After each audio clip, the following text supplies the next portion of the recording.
the island of the dolls, where the dead whisper and the dolls watch. Not far from the heart of Mexico City, past the congested highways and the chaos of daily life, lies a place frozen in time, a stretch of eerie stillness wrapped in mist and silence, cut off from the modern world by miles of tangled canals. It's a place many have heard of, but few dare to visit.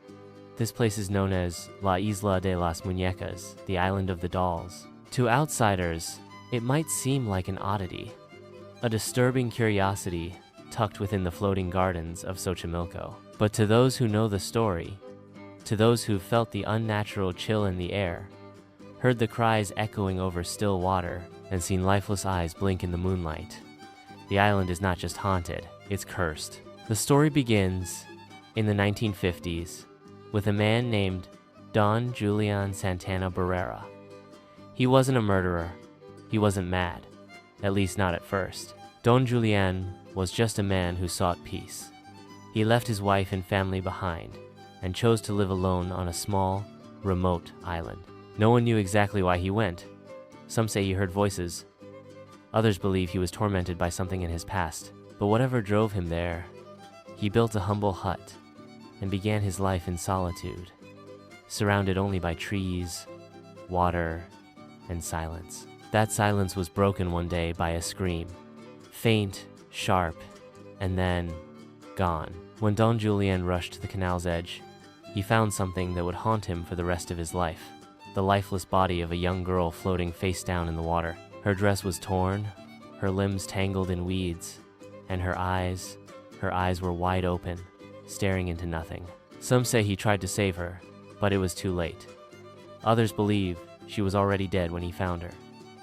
Either way, from that moment, Don Julian changed. A short time later, a doll floated down the same canal, dirty, waterlogged, its limbs twisted unnaturally. Don Julian pulled it from the water and hung it on a nearby tree. He said it belonged to the girl, that her spirit was still there, restless, watching him. He thought hanging the doll might calm her, bring her peace. But it didn't stop there.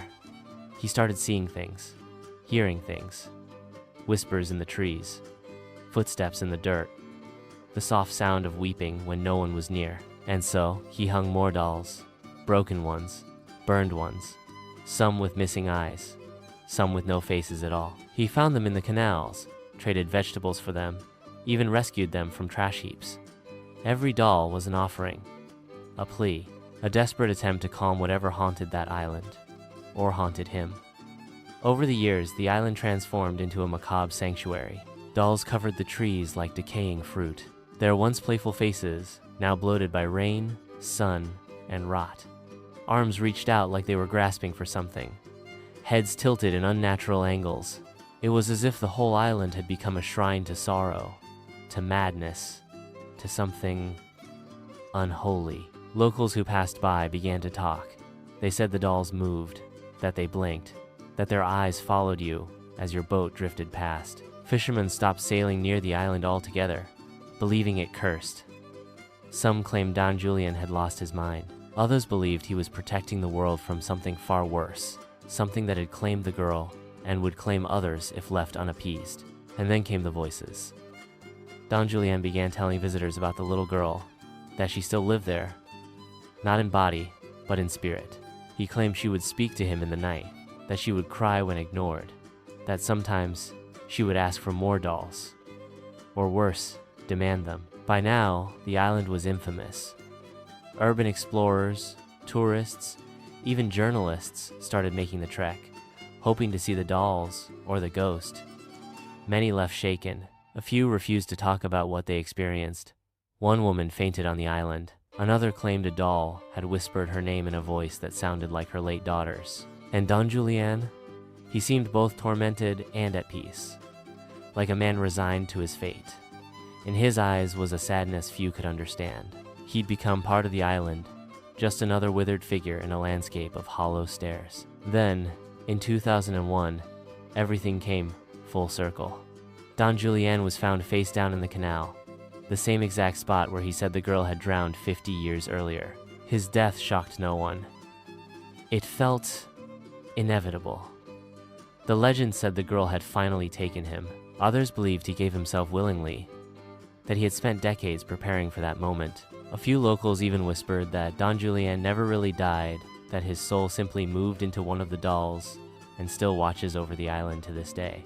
Since then, the island of the dolls has become a magnet for the brave and the foolish. Hundreds of dolls still hang from the trees, some placed there by Don Julian, others left by visitors hoping to appease the spirits. It's not uncommon to hear screams echo across the water at night, or for boats to drift too close and suddenly stall as if held in place by unseen hands. One guide claims a doll turned its head to face him as he was telling its story. Another says he caught one smiling on camera, and when he checked the footage later, the doll's mouth was closed. Some say if you bring a doll and leave it behind, the spirits will leave you alone.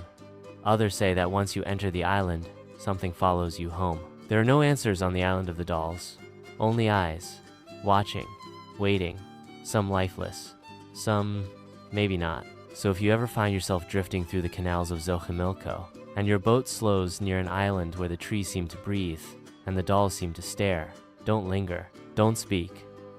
And whatever you do, don't take anything from the island, because on La Isla de las Muñecas, the dead never forget, and the dolls are always listening.